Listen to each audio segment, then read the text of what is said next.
Adelaide में क्यों मुंह की खाई, टीम इंडिया ने क्यों नाक कटाई? आज यही सवाल जो है जानना तमाम भारतीय क्रिकेट फैंस चाहते हैं, क्योंकि एडिलेड में जो चीज पहली पारी में देखने को मिली थी ऑस्ट्रेलिया के अगेंस्ट, वही चीज अब दूसरी पारी में भी दिख रही है। टीम इंडिया ऑलमोस्ट ऐसा लग रहा है कि शायद इनिंग डिफीट भी हो सकती थी। 29 रन की लीड बाकी है। मेरे साथ इस वक्त हमारे सहयोगी राजुल जुड़ चुके हैं एडिलेड से। राजुल, टॉस जीता था टीम इंडिया ने, पहले बैटिंग का फैसला किया था। रोहित शर्मा ने अपनी मन मुताबिक बैटिंग पोजीशन भी चुनी, प्लेइंग 11 भी चुनी, लेकिन क्या कमी रह गई? देखिए, काफी ज्यादा कमी रह गई। टीम इंडिया ने प्रैक्टिस काफी की, बट मुझे लगता है जो फंडामेंटल प्रॉब्लम है हमारी टीम के साथ, स्विंगिंग बॉल के अगेंस्ट कैसे खेलना है, वहां पर सभी बैट्समैन ने स्ट्रगल की। मैं किसी भी एक ऐसे बैट्समैन का नाम नहीं ले सकता जो लगा के कंप्लीटली कंफर्टेबल है। तकरीबन सभी बैट्समैन, हमारे टॉप ऑर्डर की बात कर रहा हूँ मैं, टॉप 5-6 की, सभी के सभी स्ट्रगल करते हुए नजर आए, कुछ सेकेंड इनिंग्स में, कुछ फर्स्ट इनिंग्स में। तो मुझे लगता है एडले टेस्ट मैच यहाँ पर इसीलिए दिक्कत आती है टीम इंडिया को, क्योंकि यहाँ पे बॉल स्विंग करती है। कल जब इंडिया बॉलिंग करवा रही थी तो बिल्कुल हवा नहीं चल रही थी ग्राउंड में, 3 kilometre per hour, which is nothing. आज जब मैच हो रहा था, सुबह से ही हवा तेज थी, और ऑस्ट्रेलियन टीम एक्सपर्ट है, उन्हें पता है यहाँ पे किस तरह से गेंदबाजी करनी है। दूसरी चीज जो मैंने नोट की कि इंडिया के जो बॉलर्स थे, कल का जो हमारा बॉलिंग सेशन था वो अच्छा नहीं रहा। बॉडी लैंग्वेज डाउन थी। जो ball wicket to wicket, stump to stump पड़नी चाहिए थी, वो लेग स्टंप की तरफ पड़ रही है, फोर्थ स्टंप पे पड़ रही है, बाहर जा रही है। उसको आउटसाइड ऑफ स्टंप पड़ना चाहिए था। तो वो जो डिसिप्लिन होना चाहिए, जो कंट्रोल होना चाहिए बॉल पे, वो नहीं था, क्योंकि इंडिया इन बॉलर से नहीं खेलता है, बॉल टेस्ट मैच ज्यादा नहीं करता है, तो इसीलिए वो दिख रहा था। इतनी इतनी गेम प्रैक्टिस टीम इंडिया के गेंदबाजों को नहीं है। तो ये दूसरा कारण मैंने आपको बताया। तो डिसिप्लिन बॉलिंग नहीं थी ऑस्ट्रेलिया की। आप बॉलिंग देखें, स्टंप टू स्टंप है या आउटसाइड ऑफ स्टंप है, they know they are using the swing in. जो बैट्समैन को आउट किया है, दिक्कत में डाला इंडियन बैट्समैन के, तो batsman struggle against the spin, Indian batsman, bowlers not able to control it well. अब ये टीम बुमराह के ऊपर पूरी तरह से निर्भर सी लगती है। जैसे सचिन जब खेलते थे तो सचिन आउट होते थे तो टीम का काम हो जाता था। अब इसमें बुमराह नहीं, अगर विकेट नहीं देते। और राजुल, मैं आपको इंटरप्ट कर रहा हूँ यहाँ। बड़ा क्वेश्चन तो यही है ना कि जब फर्स्ट इनिंग के अंदर आपकी जो भी परफॉर्मेंस रही, सेकंड इनिंग में उससे कुछ तो लर्निंग्स लेकर आपको ग्राउंड पर उतरना चाहिए था। आप जिस तरह से आप खेल रहे हैं, ऐसा लग रहा है कि आपने कुछ लेसन्स लिए ही नहीं। और मोर इंपॉर्टेंटली यहाँ पर एक और क्वेश्चन ये आता है आपका अप्रोच को लेकर। आप जो है पर्थ टेस्ट के अंदर जीत कर यहाँ पर आए थे, आपको कॉन्फिडेंट अप्रोच दिखानी चाहिए थी। अगर आपके 2 विकेट ऊपर गिर गए थे तो आपको उसके बाद नीचे के बैटर्स जो थे उन्होंने क्या केयरलेस शॉट्स नहीं खेले? आप देखो, विराट कोहली को लेकर संजय मांजरेकर की एक पोस्ट आई, उन्होंने कहा कि भाई विराट कोहली अपनी वीकनेस के ऊपर काम ही नहीं कर रहे हैं विकेट के पीछे। पहली इनिंग में भी उन्होंने सेकंड स्लिप पे स्टीव स्मिथ को कैच दिया, सेकंड इनिंग में भी हमने देखा सेम। ये क्या कॉपी पेस्ट प्रॉब्लम हो रही है? रोहित शर्मा ओपनिंग ओपन करते हुए नहीं चल रहे हैं, अब नीचे आकर खेल रहे हैं, वहां नहीं चल रहे हैं। मतलब यहाँ पर वो फियरलेसनेस वाली बात तो छोड़िए, यहाँ पर रिस्पॉन्सिबिलिटी भी भूलते हुए नजर आ रहे हैं। मैं तो उसकी बात कर रहा हूँ। देखिए ऋषभ, आपने सही बोला, जो आप बोल रहे हैं exactly agree with you. But किसी एक बल्लेबाज को हम जिम्मेदार नहीं रख सकते, ये कलेक्टिव रिस्पॉन्सिबिलिटी है टीम की। अगर रोहित फेल हुए हैं तो विराट भी फेल हुए हैं, यशस्वी भी फेल हुए हैं, केएल भी फेल हुए हैं। तो यहाँ पर जो एक एक प्लेयर दिखता है जो गेम को आगे बढ़ के खेलता है, अटैकिंग गेम खेलता है, वो है ऋषभ पंत। तो ये स्टोरी न्यूजीलैंड सीरीज से चलती आ रही है। हमें एज अ टीम, एडलेड में अगर आपको जीतना है, जिस सिचुएशन में टीम इंडिया थी, तो आपको अटैक करके खेलना था, जो अब ऋषभ पंत करते हुए नजर आए हमें सेकंड इनिंग्स में। क्योंकि अगर आप टुक टुक करेंगे, बचाने की कोशिश करेंगे, तो शायद आप एक इनिंग्स डिफीट झेल जाएंगे यहाँ पे। तो जितने ज्यादा रन बन सके, अगर 100 रन के करीब या 150 रन के करीब टीम इंडिया देती है, तो कुछ गेम बन सकती है। बट उसके लिए आपको अटैकिंग क्रिकेट खेलना पड़ेगा, आपको जल्दी रन बनाने पड़ेंगे। यहाँ पर जो मैदान है, इसकी जो साइड बाउंड्रीज है वो छोटी है, जो आपकी स्ट्रेट बाउंड्रीज है वो काफी लंबी है। तो छोटी बाउंड्रीज का फायदा उठाया जा सकता है, जल्दी जल्दी रन बनाए जा सकते हैं। मैं थोड़ा ज्यादा ऑप्टिमिस्टिक हो रहा हूँ इस समय, बट ये नहीं, चीज हमें ऋषभ पंत ने ऑप्टिमिज्म की की है जरूरत वेल। नहीं है यहाँ पे राजू, थोड़ा सा फैक्चुअल चलना पड़ेगा। क्योंकि अगर आप इंडियन टीम के बैटिंग ऑर्डर की परफॉर्मेंस को देखें जो कि सेकेंड इनिंग में रहा है, लिटरली ऐसा लग रहा है कि भाई बहुत ही ज्यादा इरिस्पॉन्सिबल अप्रोच दिखाई। ऋषभ पंत जरूर थोड़ा सा अच्छा दिख रहे हैं, लेकिन शॉट्स तो उनके भी कुछ केयरलेसनेस वाले हमने देखे ना, जिस तरह से वो स्कूप शॉट्स ट्राई कर रहे थे, रिवर्स स्वीप ट्राई कर रहे थे। खैर, वो एक सेपरेट बात है। ट्रेविस हेड जैसा उन्होंने परफॉर्मेंस दिखाया दिखाया कि भाई बड़े मैच के खिलाड़ी हैं। WTC फाइनल में 100 बनाया, वनडे वर्ल्ड कप फाइनल में 100 बनाया, और पिंक बॉल टेस्ट में 100 बनाया। मोहम्मद सिराज का अग्रेशन जो था, काम ना आया। बिल्कुल, बिल्कुल सही बोल रहे हैं आप। एक चीज हमें भूलनी नहीं है ऋषभ, ऑस्ट्रेलिया अपने गढ़ में खेल रहा है। हम ऑस्ट्रेलिया में जाकर खेल रहे हैं, इससे पहले जो टीम्स खेलती थी उनका बुरा हाल होता था, इससे भी ज्यादा बुरा हाल होता था। इस टीम ने पहला 1-0 कर दिया है। ऑस्ट्रेलिया हावी है क्योंकि वो अपनी होम कंडीशंस में खेल रहा है। यहाँ पे आज 51,400 के करीब दर्शक आए थे, 51,000 टेस्ट मैच देखने के लिए, जो कि पूरा अपनी टीम को सपोर्ट कर रहे थे। जब सिराज और हेड के बीच में वो थोड़ी सी वार्तालाप हुई है, उसमें भी उसके बाद आपने देखा होगा पूरा ग्राउंड व्यू कर रहा था सरताज को। तो ये सारी चीजें प्लेयर्स पे इम्पैक्ट करती हैं।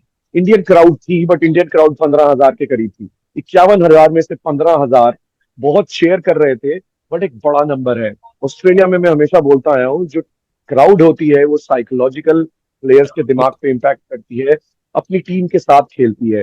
तो वो चीज हमें आज देखने को मिली, उसी की वजह से ये गलत शॉट्स खेले जाते हैं, उसी की वजह से प्रेशर बनता है। और ऋषभ, जैसा हमने पहले डिस्कस किया हुआ है कि बॉलर्स भी, प्लेयर्स यही चीजें करते हैं स्लेजिंग के थ्रू, आपकी मेंटल, आपका जो कंसंट्रेशन होता है उसको इम्पैक्ट करने की कोशिश करते हैं। और वो आज हमें सेंटर में दिखा, जैसे ऋषभ ने शॉट खेला, उसकी जरूरत नहीं थी, बट वो दिख रहा है कि वो अंडर प्रेशर खेल रहे थे। एक तरह से बैटिंग कोलैप्स हो रहा है, 36 ऑल आउट वाली चीज भी टीम को याद होगी। तो काफी प्रेशर में टीम नजर आई। कल भी कंधे डाउन थे, आज प्रेशर में लगे। तो आई थिंक टीम इंडिया सोच रही होगी कि इस अभी गेम को फाइव जितनी जल्दी डाउन फॉर खत्म करे। 128, अभी 5 डाउन फॉर 128, 37, मतलब कितना, अभी फिलहाल 29 रन पीछे हैं इंडियन टीम की, अगर लीड की बात करें। आप ऑप्टिमिज्म की बात कर रहे थे, लेट्स टॉक अबाउट फैक्ट्स। क्या लग रहा है यहाँ पर टीम इंडिया मैच बचा सकती है? मतलब हीरोइक्स तो चलिए अलग बात है, ऋषभ पंत के ऊपर रिस्पॉन्सिबिलिटी है, नीतीश रेड्डी यंग हैं, लेकिन मैच बचाना कुछ मुमकिन दिख रहा है? नहीं। देखिए, मैच मैच सिर्फ बच सकता है अगर हमें एक अच्छी पार्टनरशिप मिले। ऋषभ पंत और रेड्डी दोनों कैपेबल हैं। यही मेरे हिसाब से दो टॉप बैट्समैन है राइट नाउ इस टीम में, जो इस गेंदबाजी के अगेंस्ट रन भी बना रहे हैं और थोड़े स्टेबल नजर आ रहे हैं। अगर इन्होंने हमें पार्टनरशिप दी तो मैच बच सकता है। अदरवाइज मेरे हिसाब से इस मैच को खत्म करके आगे ब्रिस्बेन के बारे में सोचने की तैयारी अब करनी पड़ेगी। तो बिल्कुल। और दूसरी चीज, एक और चीज थोड़ी सोचने वाली बात है कि यहाँ पे पिंक बॉल है, स्विंग ज्यादा होती है, जल्दी मैच खत्म होते हैं। खाली इंडिया के साथ ऐसा नहीं है, तकरीबन जितनी भी टूरिस्ट टीम्स आई हैं 3 दिन के अंदर यहाँ पर मैच खत्म हो जाता है। तो वो सब सिचुएशन सोचते हुए जब आप ब्रिस्बेन जाएंगे, बॉल दोबारा से वापस आ जाएगी, डे मैच शुरू हो जाएगा, वेदर नहीं चेंज होगा, बॉल चेंज नहीं होगी, अंडर लाइट्स नहीं होगा। तो you go back to the traditional test match cricket जो होता है, जिसमें इंडिया ने पर्थ में दिखाया है कि दे आर कैपेबल। तो ये स्विंगिंग बॉल के अगेंस्ट जो इंडिया इंग्लैंड में जाकर भी स्ट्रगल करता है, सेम चीज यहाँ पे स्ट्रगल कर रहा है। तो इसको जब तक हम इंडिया में रेप्लिकेट नहीं करेंगे, इंडिया में अगर हम ऐसी विकेट्स नहीं बनाएंगे, अपनी टीम्स को ऐसी सिचुएशंस नहीं देंगे प्रैक्टिस करने के लिए, तो ये चीजें हमें देखते रहेंगे। अच्छा, इसका कोई एक और एक एक तोड़ थोड़ा नहीं है। सा टफ क्वेश्चन, क्योंकि आज हमारे न्यूज रूम में भी लगातार इस टॉपिक पर डिस्कशंस हो रही थी, सोशल मीडिया पर मैं देख रहा था, ये टॉपिक चल रहा था कि जो Rohit Sharma as a captain, जो उनका इंडियन टीम में कमबैक हुआ है, क्योंकि पर्थ तो बुमराह के हाथों एक तरह से इंडिया टीम लीड करी गई ना, और वहाँ इंडिया जीती है। आज बहुत सारे क्वेश्चंस ऐसे रोहित की कैप्टनसी पर भी उठ रहे थे कि भाई रोहित को कैप्टनसी छोड़ देनी चाहिए, अगर खेलना ही है, सेल्फलेस क्रिकेटर बनना चाहते हैं, तो फिर एज अ बैटर ओनली खेलें। जहां पर अगर आउट ऑफ फॉर्म हो तो उन्हें टीम में ड्रॉप करने का भी प्रोविजन कम से कम रहे, एक बैगेज ना बन जाए, वो टीम के लिए लायबिलिटी ना बन जाए।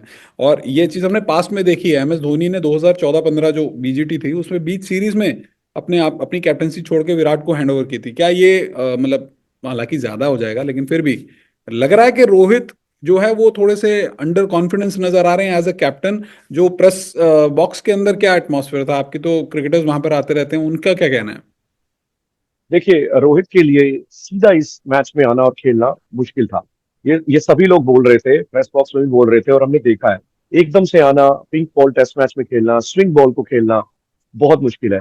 तो बट मैं रोहित को सिंगल आउट नहीं करूंगा यहाँ पे। कैप्टन चेंज कर देना सीरीज के बीच में, ये और भी ज्यादा प्रेशर लेने को जताता है। और रोहित के अलावा हमारे बाकी दिग्गज खिलाड़ियों ने भी कुछ नहीं किया, तो खाली उन्हें सिंगल आउट करना यहाँ पे ठीक नहीं है।